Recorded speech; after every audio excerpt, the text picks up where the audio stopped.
Okay, so let's talk about almonds. We see them everywhere, right? In our snacks, our almond milk, even flour. But here's the thing. Behind that simple nut, there's a huge global fight going on, a high-stakes conflict that's pushing a whole multi-billion-dollar industry right to the edge.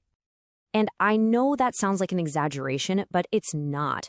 The world's almond superpower is getting squeezed like never before, and at the exact same time, a challenger is rising up. It's this perfect storm of money, weather, and, believe it or not, global politics. And this is the number that just stops you in your tracks. We're talking about a projected loss of $3.6 billion for American growers in just 1 year. This isn't just a dip or a bad season. This is a full-blown crisis. So how on earth did we get here? To really get what's happening, we have to start in the one place that's been the undisputed king of almonds for decades, the United States. Yeah, 80%. Let that sink in. 4 out of every 5 almonds you've probably ever eaten came from the U.S., almost all from California's Central Valley. Now, being the king has made the industry a total powerhouse, but it also makes you a massive target. When the giant stumbles, the whole world feels the tremor. So the heart of the problem is right here on this timeline. Just look at this. A few years back, farmers were getting a pretty good price, over $3 a pound. But then in the last 5 years, that price just fell off a cliff, down to $1.80. That's a catastrophic collapse in your income. And the crazy part? That's only half of the story. Because at the exact same time their income was tanking, their costs were exploding. Everything, the water, the fertilizer, the labor, all of it shot up by 40%. So you see what's happening. Costs are skyrocketing while the price they get for their product is plummeting. It's a vice grip. The end result is a 36% drop in what they actually make for every single pound of almonds. They're being squeezed from both sides. And this chart, wow, it just shows you how impossible the situation is. The market is paying them about $1.80 per pound. But for them to just break even, we're not even talking profit, just not losing money, they need to be getting $3.80. They are literally losing money on every nut they grow. And here's the painful bottom line. It all adds up to an average loss of over $2,600 for every single acre they farm. If you're running a family farm, how long can you survive that? It's not sustainable. Okay, but while the U.S. industry is in total crisis mode, another country is making some very, very smart moves. Let's head down under and talk about Australia. So pretty quietly, Australia has become the world's #2 producer. And you can see on this map how they've done it. They concentrated almost all of their production in these 3 spots along the Murray River. That let them scale up super, super efficiently.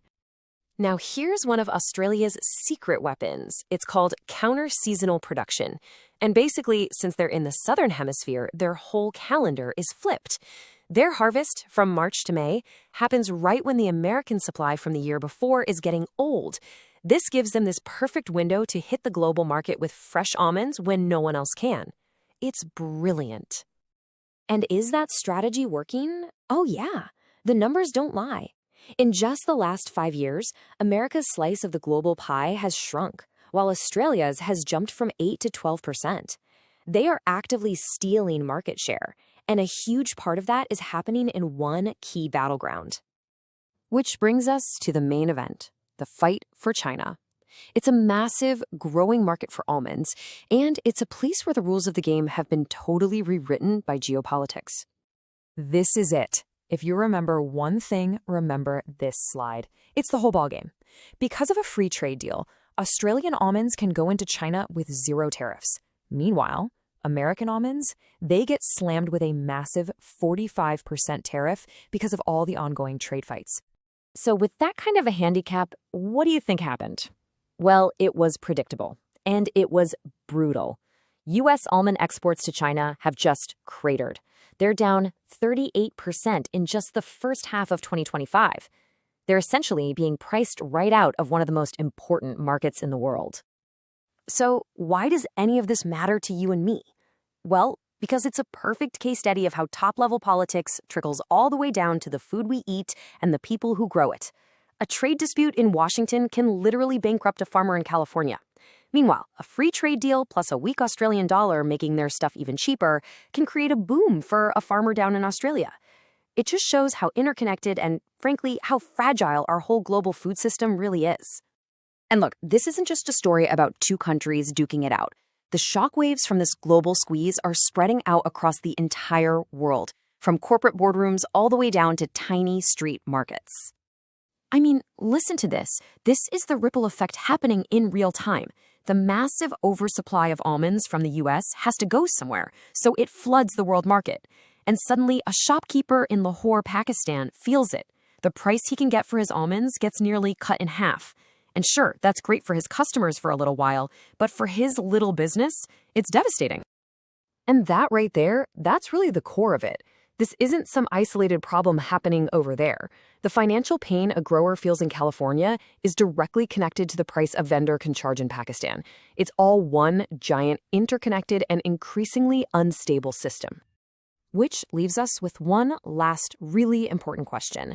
As these giants fight and global supply chains get twisted and redrawn, who actually pays the final price for our food? Is it the farmer who's losing their family business? The small shop owner whose profits disappear overnight? Or is the true cost of this global squeeze something we haven't even seen yet on our own grocery store shelves?